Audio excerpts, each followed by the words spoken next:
तो आइए बच्चों, हम लोग कल पिछले क्लास में हम लोग पढ़े थे, क्लास 1 का नोट्स देखे थे।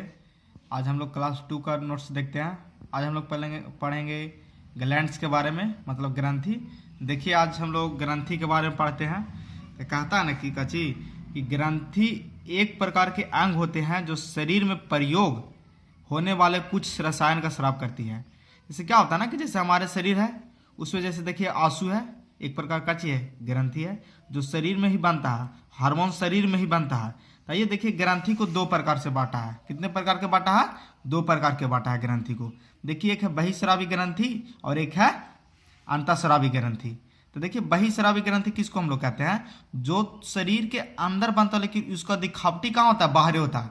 जैसे श्वेत ग्रंथि देख लीजिए, अश्रु ग्रंथि देख लीजिए, लार ग्रंथि देख लीजिए। देखिए, तो लार कहाँ शरीर के अंदर बनता है, उसको बाहर हम लोग अनुभव करते हैं। आंसू शरीर के अंदर बनता है लेकिन बाहर अनुभव करते हैं। दुग्ध ग्रंथि बाहर निकलता है, श्लेष्मा ग्रंथि बाहर निकलता है। देखिए, कह रहा कि इससे जो केमिकल बनता है उसे जूस और एंजाइम कहते हैं। देखिए, बहिःस्रावी ग्रंथि या नलिका युक्त से जो बनता है ना, उसको हम लोग क्या कहते हैं? केमिकल या जूस कहते हैं। देखिए, अंतःस्रावी ग्रंथि का एग्जांपल देख लीजिए, जो शरीर के अंदर ही बनता है, अंदर ही उसका यूज होता है। तो जैसे देखिए, नलिका एक क्या चीज होता है ना, नलिका विहीन होता है और बहिःस्रावी ग्रंथि नलिका युक्त होता है। तो जैसे देखिए, यहाँ पर जब ब्लड द्वारा स्रावन होता है, हार्मोन शरीर के अंदर ही पाया जाता है। तो यहाँ देखिए, कहा था क्या चीज कि ऐसी ग्रंथि जो अपने रसायन का निर्माण शरीर के अंदर तथा इनका स्रावन शरीर के अंदर या बाहर नली के द्वारा होता है, उसको हम लोग क्या कहते हैं? बहिःस्रावी ग्रंथि कहते हैं। देखिए, यहाँ से आइए हम लोग, क्या है यहाँ? यकृत, पित्तरस, फैट वाला वसा का पाचन नहीं करता है। अग्नाशय रस, प्रोटीन का पाचन।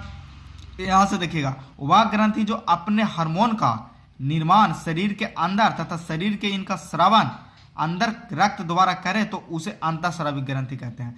मतलब ये शरीर के अंदर ही निर्माण करता है और इसका अंदर ही यूज करता है ना, उसको हम लोग अंतःस्रावी ग्रंथि बोलते हैं।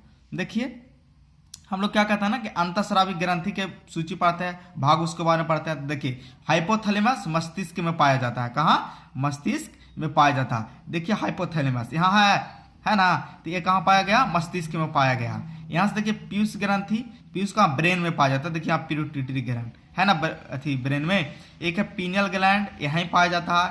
थायराइड ग्रंथि गले में पाया जाता है। थाइमस गला के नीचे पाया जाता है। एडेनल देखिए यहाँ पाया जाता है, जो हम लोग का अथी रहता है अग्नाशय होकर पैंक्रियाज।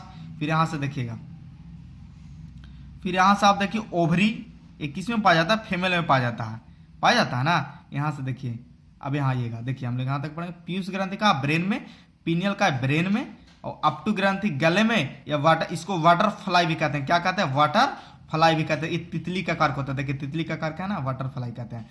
para अपटू एक गले में होता है। para अपटू ग्रंथि कहाँ? गले में होता है। इसको अपटू ग्रंथि के पास कोनों के पीछे होता है। देखिए, अपटू ग्रंथि है, एक कोना के पीछे होता है। अब यहाँ से हम लोग आइएगा थैमस। क्या चीज? थैमस। यह हृदय के पास होता है, छाती के गुहा में होती है। देखिए, है यहाँ पर जो देखिए, हृदय के पास होता है, छाती के गुहा में है। कहता थैमस या हृदय के पास होता है और छाती के गुहा में होता है। अब आइए हम लोग 7वां पढ़ते हैं अग्नाशय। क्या चीज पढ़ते हैं? अग्नाशय। देखिए, यहाँ से एक पैरा अपटू ग्रंथि, इसकी संख्या कितना होता है? 4 होती है। कितनी संख्या होती है? 4 होती है। फिर यहाँ से हम लोग पढ़ते हैं थैमस। इसको क्या चीज कहते हैं? बच्चे गुहा भी कहते हैं। थैमस को बच्चे गुहा भी कहते हैं। 7वां अग्नाशय। 8 में अधिवृक्क, जिसको हम लोग अधिवृक्क है। अति 9 में है लैंगिक ग्रंथि। अब लैंगिक ग्रंथि को 2 भाग में बांटा, अंडाशय फीमेल में और वृषण पुरुष में, मेल में हम लोग कहते हैं। देखिए, यहाँ से टेस्टिस है, टेस्टिस किसको में पाया जाता है? सिर्फ मेल में पाया जाता है। अगर एक क्लास बढ़िया लगा तो लाइक कीजिए, शेयर कीजिए, सब्सक्राइब कीजिए और हौसला को बढ़ाया। नेक्स्ट अगले वीडियो में मिलेंगे।